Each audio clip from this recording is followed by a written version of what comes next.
Chemistry हमारी life में एक बहुत इम्पोर्टेंट रोल प्ले करने लग गई है एंड स्पेशली मेडिकल केमिस्ट्री एक ऐसा मास्टर टूल हो गया है हम लोगों के लिए कि जब हम किसी का हाथ देखते हैं तो हम उसको हाथ देखकर बहुत मल्टीपल चीजें गाइड कर सकते हैं, स्पेशली हेल्थ इश्यूज। जब हेल्थ इश्यूज की बात आती है तो आज की डेट में बहुत चीजें चेंज हो गई हैं, ट्रेंड्स हैव चेंज्ड। टेक्नोलॉजिकल का वर्ल्ड की दुनिया आ चुकी है, डिजिटल मार्केटिंग सब कुछ चल रहा है और लोग अपने कैरियर पे इतने फोकस्ड हैं, अपने ग्रोथ में इतने फोकस्ड हो जाते हैं कि वो एक बहुत इम्पोर्टेंट फैक्टर को इग्नोर कर देते हैं। और वो इम्पोर्टेंट फैक्टर उनका मैरिज होता है। वो जितनी लेट शादी करते हैं उतनी ही लेट आगे उनके चाइल्ड बर्थ में उनके कॉम्प्लिकेशंस क्रिएट हो जाते हैं। और उसके बाद फिर वो डॉक्टर के पास जाते हैं और साथ side by side astrologers, palmist, face readers, इन सब के पास जाकर अपनी इस प्रॉब्लम को सॉल्व करने की कोशिश करते हैं। तो इसलिए आज मैं टॉपिक लूंगी पामिस्ट्रिक में चाइल्ड बर्थ के ऊपर कि किस तरीके से चाइल्ड बर्थ एक बहुत इंपॉर्टेंट इश्यू बन चुका है, जिसमें लोगों को बच्चों को बच्चे पैदा करने में बहुत प्रॉब्लम आ रही है। तो आप सबको मेरे इस चैनल में आप सबका स्वागत है और मैं हूँ आपकी केमिस्ट्री कोच रीमा अरोड़ा। एक बार फिर मेरे चैनल में आप सबका स्वागत है और नमस्कार। आइए आज हम बात करेंगे केमिस्ट्री में किस तरीके से हम प्रेगनेंसी के ऊपर एक लंबा डिस्कशन कर सकते हैं। प्रेगनेंसी कैसे हमारी लाइफ में एक बहुत इंपॉर्टेंट रोल प्ले कर सकती है, किस तरीके से हम बच्चों को गाइड कर सकते हैं कि what is the actual root cause that you are not getting pregnant. Maybe it is a problem in the male, maybe it is a problem in the female.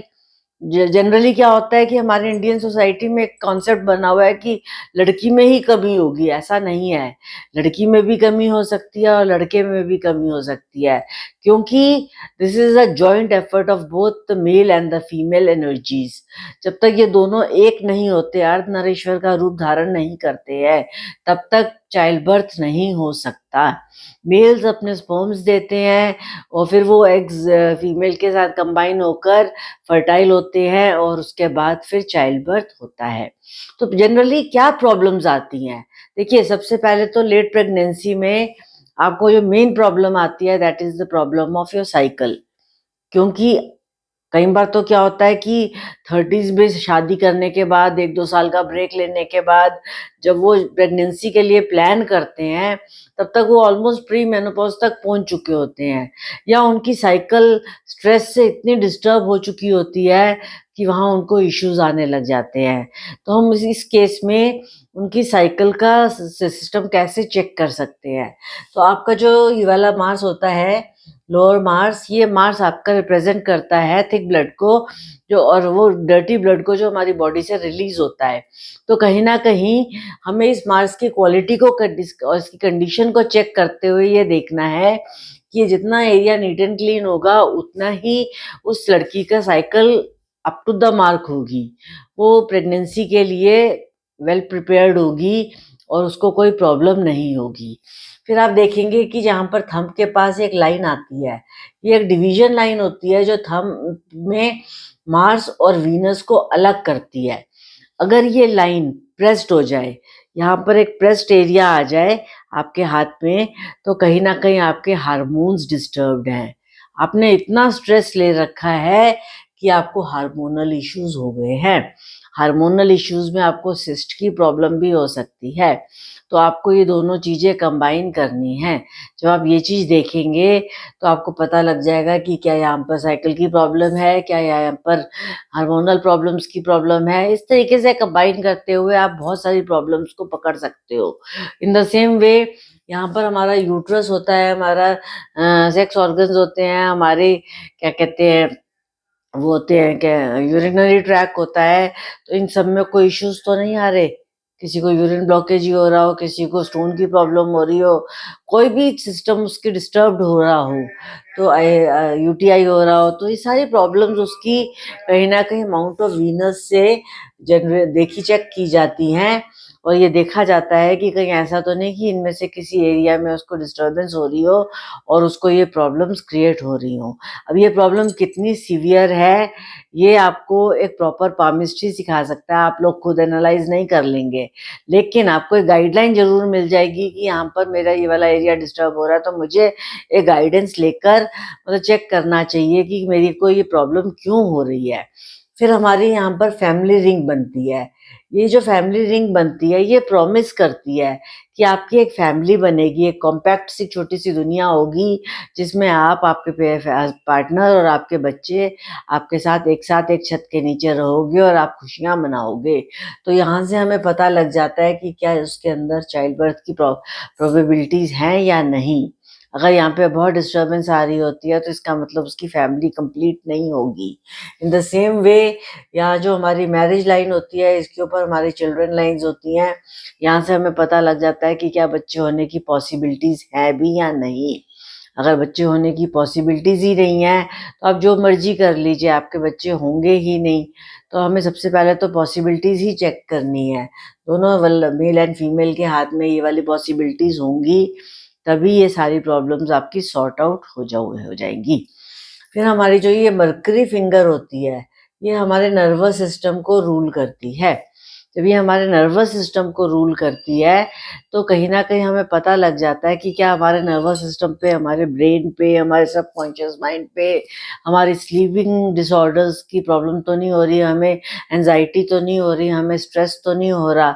उससे क्या होता है कि फीमेल्स में एग फॉर्मेशन में problem आने लग जाती है और मेल्स में स्पर्म फॉर्मेशन की प्रॉब्लम आने लग जाती है। तो हमारी ये वाली फिंगर जितनी बेंट और डिस्टर्ब्ड होगी, तो फीमेल का यूट्रस प्रॉब्लम में प्रॉब्लम होगी और मेल्स के स्पर्म फॉर्मेशन में प्रॉब्लम होगी। तो उनको डॉक्टर से मेडिकल चेकअप की ज़रूरत पड़ेगी और उनको यहाँ से अपने आप को ठीक करना पड़ेगा। फिर हमारा जो केतु की फिश होती है, ये हमें स्पिरिचुअलिटी की इंडिकेशन देती है। जब ये हमें स्पिरिचुअलिटी की इंडिकेशन देती है, तो हमें वो ये बताती है कि कहीं न कहीं आप स्पिरिचुअल हो गए हो। तो जब आप स्पिरिचुअल हो जाते हो, तो आपको इस दुनिया में चीज़ें अच्छी नहीं लगती हैं, तो आप लोगों से कट ऑफ होने लग जाते हो। अगर ये नेगेटिव में चली जाए, तो स्पिरिचुअलिटी की जगह ये आपको उसमें ले जाती है, डिप्रेशन में। जब आप डिप्रेस्ड होते हो, तो आप अपने आप को बंद कमरे में, घुटन में रखते हो या आप स्मोक करने लग जाते हो। जब आप स्मोकिंग में चले जाते हो या अपने आप को घुटन में रखने लग जाते हो, तब भी आपको चाइल्ड बर्थ में प्रॉब्लम्स आने लग जाती हैं। तो इन अ शॉर्ट फॉर्म अगर आप देखोगे, तो ये सारे एरियाज़ हमें इंडिकेट करते हैं कि चाइल्ड बर्थ की कॉम्बिनेशंस हमारे हाथ में बन भी रहे हैं या नहीं। फिर जुपिटर हमारी फैमिली को कंप्लीट करती है। ये हमारा फैमिली एरिया होता है, जिसमें हमें परिवार का सुख मिलता है। तो जब हमारे जुपिटर का माउंट होता है, ये जितना नीट एंड क्लीन होता है, ये शो करता है कि आपको परिवार का सुख मिलेगा।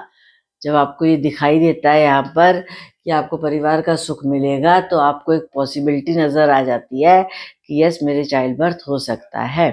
कई बार क्या होता है कि इस एरिया में बहुत कट क्रॉसेस होते हैं, डिस्टर्बेंसेस होती हैं, तो उसके अंदर उस लड़की के अंदर बॉडी, उसकी फिजिकल बॉडी में इतनी एनर्जी नहीं होती कि वो अपने बेबी को कैरी कर सके।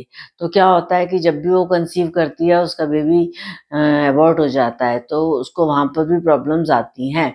तो उसको अपनी फिजिकल स्ट्रेंथ को इम्प्रूव करने की ज़रूरत है, विटामिन्स लेने की ज़रूरत है, डाइट थेरेपी करने की ज़रूरत है। तो ये सारी टिप्स हमें हेल्प कर देते हैं और गाइड कर देते हैं कि किस तरीके से एक ले पर्सन को, एक मेल और फीमेल को अपने बॉडी ऑर्गन्स को चेक करवाकर ये देखना है कि वो कितने फिट है चाइल्ड बर्थ के लिए। उतनी ही जल्दी उनके कंसेप्शन और चाइल्ड बर्थ और डिलीवरी के योग बनेंगे और उनके घर में खुशियाँ आएँगी। तो this is a very good guidance for people. All those who are having problems can consult us. देखिए, वो हमारे से कंसल्टेशन लेकर गाइडेंस ले सकते हैं कि किस एरिया में उनको डिस्टर्बेंस है, ताकि वो उसका ट्रीटमेंट करवाकर अपने घर में खुशियाँ लाएँ और अपनी फैमिली को कंप्लीट करके एक हैप्पी लाइफ की तरफ आगे बढ़ें। All the best. God bless you. Take care. Thank you. Okay.